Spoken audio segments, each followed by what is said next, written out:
Most people will spend their birthday eating cake or ice cream. I spent mine watching team camp basketball.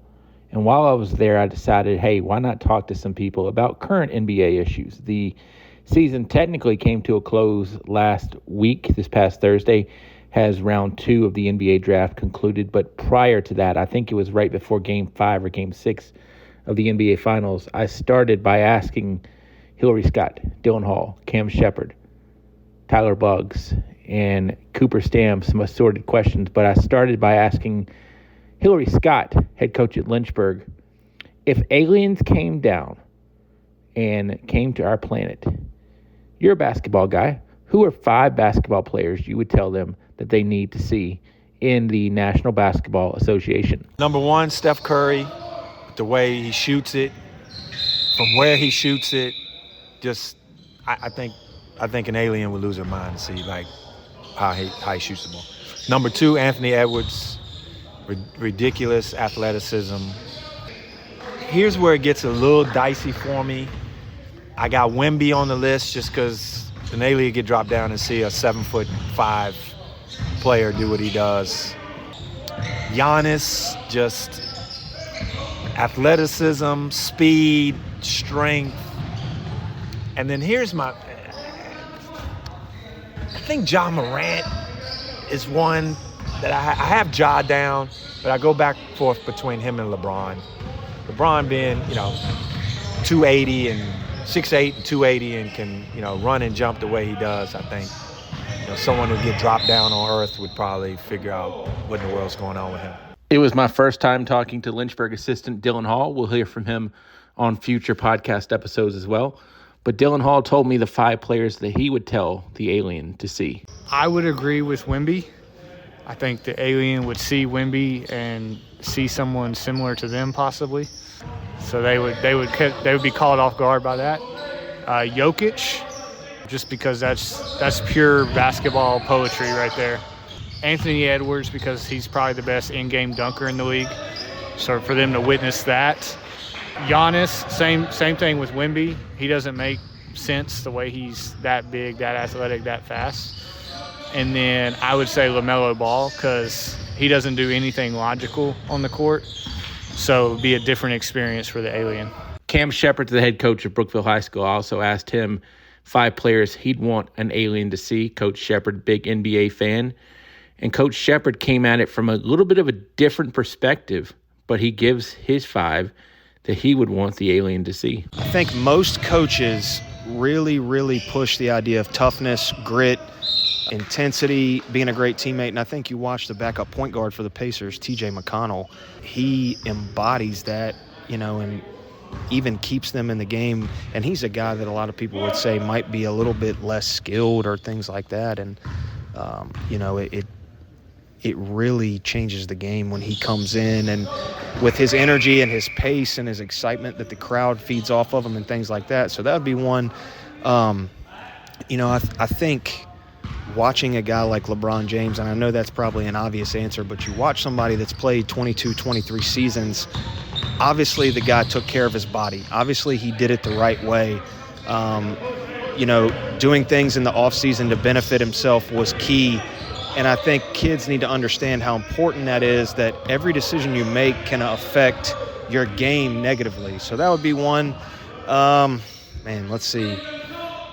Yeah, I really like Giannis. I think one reason I like Giannis is he's just relentless on the glass. He comes up with 20 rebound games all the time, and we try to tell our guys, if you can rebound for us, you can play, because you give us a chance to steal an extra possession or you rob the other team of an extra possession. Love that.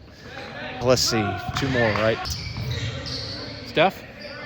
I think Steph would be a great answer, probably one I would go with too, and for that is because of all the work he puts in, right? Like Steph's 6'2", and that might even be stretching it a little bit. He's scoring on 6'5", 6'6" guards, but it's because of his relentless movement, and he never ever stops, right? And he's always, the NBA players talk about how phenomenal shape he's in every year.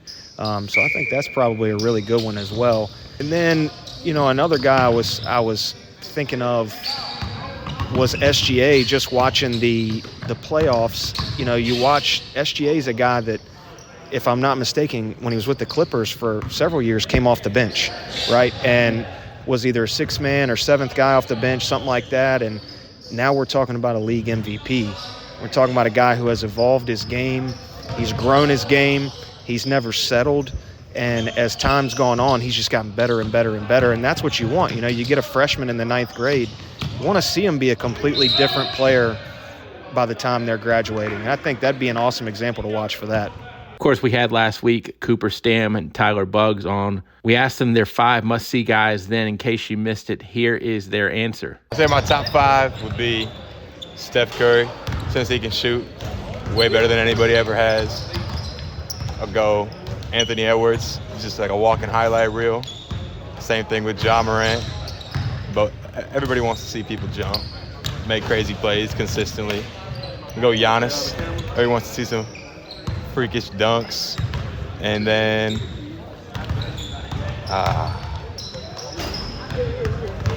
I'll go Wemby just because he's also mad tall. He can make crazy plays that people wouldn't expect. I'll say my 5 is Curry because he pretty much changed the way the game's played now. I say KD because I think he's probably the first 7-footer to be able to move and handle and shoot the ball like he does. I'd say probably Wemby because he's just a freak.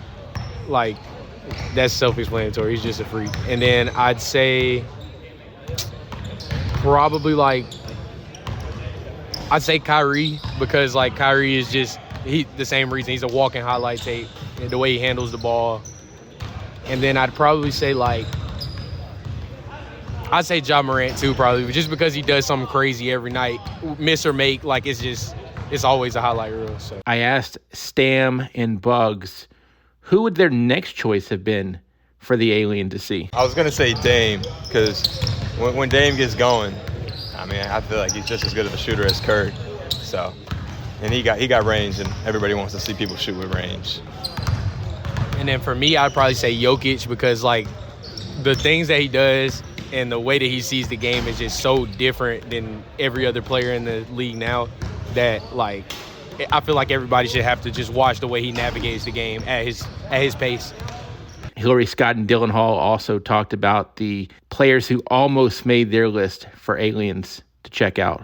All right, so Coach Scott put his head down when you said Jokic. I don't know if he forgot or if he disagrees with it. No, I disagree with Jokic. Absolutely disagree. If there's someone that knows nothing about basketball, they're going to look at Jokic and like this guy looks like, he's married with 10 kids with his dad bod. There's no way in the world. YMCA player? Yeah, no, Jokic, definitely. And then I just knew LaMelo. Coach Hall's a huge Hornets fan, so any debate, any ranking, he is going to list a Hornet at some point. Is there, and a question I didn't tell y'all was coming, is there anybody close for y'all that you didn't put on the list? You said LeBron. Yeah, I had LeBron close just because of just the way he's built. Even us on Earth, don't understand how he's, 6'8", 6'9", 280 and can run a, 4.240. Anyone close for you? His Steph Curry answer came to mind just because if you told the alien the object is to shoot it into the hoop, he's the best shooter of all time. So Steph Curry came to mind. KD come to mind for anybody? Again, he kind of falls in that same mode of, somebody being that tall and lanky and be able to do what he does on the court. I just think in terms of someone who doesn't know anything about basketball, to see some of these guys that we've listed, I think, and again, that is even us as earthlings who see basketball all the time shake our head at some of these guys. No SGA, no Halliburton. No, I don't think so. Why would I show an alien free throws? That's just not. Well, an alien doesn't know what free throws are anyway. So yeah, he's going to be bored by it. But as far as Durant goes, if the alien wants to get in an argument on Twitter, then I'll point him in the direction of Durant. But not to watch him play basketball. To me, the funny thing is when you leave SGA and Halliburton off, just as a novice NBA fan, because I'm not a diehard like I used to be, talking about two guys that are in the finals that have led their teams. But we're arguably saying they're not one of the 5 people we want to show to somebody who's not an NBA fan. Right. Just weird. Yeah. And again, like, I think my criteria for this question, Bob, is like, who do us Earthlings. Yes. Who is us as earthlings? Who do we shake our head at in disbelief? Folks that we watch basketball all the time. And I think these guys on this list, we watch them play and we shake our head. We're like, we can't believe that, Giannis can do this, or, our comment was, Anthony Edwards, to have somebody, that big and strong, to be that athletic, shouldn't be able to happen. For the record, I am not worried about aliens taking over the earth, but the Sports Buffet podcast is where you're going to hear these hard-hitting questions. We talked a little bit more about some NBA issues with Scott, Hall, Bugs, and Stamn, and I asked a probing question. The Los Angeles Lakers, do we need them to be good to get eyes on the NBA? I started by asking Hilliary Scott and Dylan Hall that question. I don't think so. Not necessarily. I mean, you got 2 small market teams playing now. What do you need to bring back, a novice, spectator? It helps if the Lakers are good, the LeBrons, the Steph Currys. Well, you're never going to get Lakers Celtics. The names that people know, right? But if Wemby turns out to be as good as he's going to be box office. People are going to watch that. We got Cooper Flag coming in the league next year. If he turns out to be as good as everybody thinks he's going to be, I think the league will be fine. You know what I mean? I really do. I think the Celtics are here as long as be interested to see how that turns out. The West is loaded with good teams and good players. Maybe the better question should have been, who do we need better first, Lakers or Knicks? Because, the Knicks got to the conference finals, but how many years have they not won? And it's like people are, New York's not good. I think the NBA is star-driven, not market-driven. Okay. I agree. So what they need is stars in the finals, and not that SGA and Halliburton aren't, but those, to me, are not interesting stars. And even though it's been a fun NBA Finals, I don't think it's about the market. I think it's just about the star. And if Wemby was playing for Utah or he's playing for Spurs, playing for Wizards, Charlotte, people are still going to be locked into Wemby in the NBA Finals. I also asked Cooper Stamn and Tyler Bugs, do the Lakers need to be relevant to make the NBA good? The viewership definitely going to be down. I feel like the Lakers went through a period where they weren't relevant before they got LeBron. Like with Julius Randle, when that team with Julius Randle. Yeah. The NBA wasn't down. So I would say you don't need the Lakers to be up. You have a choice of a coach to take over. Do you want Mike Malone or Tom Thibodeau? They are the 2 hot coaches. Cooper Stamn gave his take on why it should be Malone. I'd say Mike Malone, since he already won. He already proved it. Thibodeau, a lot of people don't like him. Dylan Hall and Hilliary Scott talked about the most underrated players in the NBA. It's either Drew Holiday or Derek White. I think both of them are crucial pieces to the Celtics that are just never going to get the love they deserve because of Tatum and Brown. After watching these playoffs, I might say Caruso. Oh, Caruso. I was going to say Halliburton as well because everybody thought he was overrated. Right. And I didn't necessarily know he was that much overrated other than he was on the USA team. And Tyler Bugs comments on the question that all novice NBA fans and maybe even more hardcore NBA fans have. Bugs talks about load management. I'd say I believe in load management only for certain players. I think if you've made more than one All-Star game, you deserve load management. If you've made any NBA team or got any award, you deserve a load management. Like, if you're the number 1 option on your team, you deserve load management. But I would say that, a lot of these guys in the league are younger.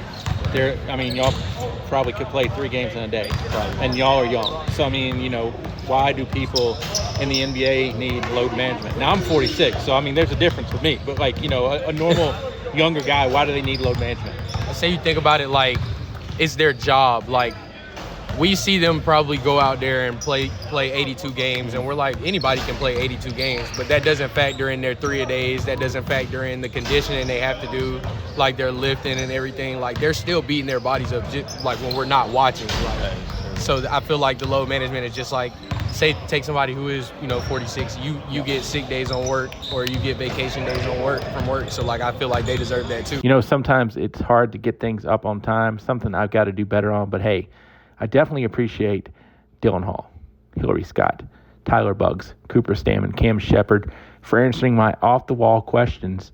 And hopefully you lay some groundwork when you talk about things outside of how'd you shoot the ball, or what were you thinking here, or what were you thinking there, to get more comfortable. Hey, it was a blast talking to these guys about NBA. Hopefully we'll do it again down the road. Some more zany questions maybe, and some more questions just like you would see on the Talking Heads shows nowadays. And hey, this is what social media kind of is built on, is opinions. I just like it when people can defend their opinions, and I feel like everybody defended their opinions very well. Hall, Stamn, Buggs, Scott, and Shepard. That's a strong 5 for me to interview anytime. For the Sports Buffet Podcast, this has been Bob Alvis.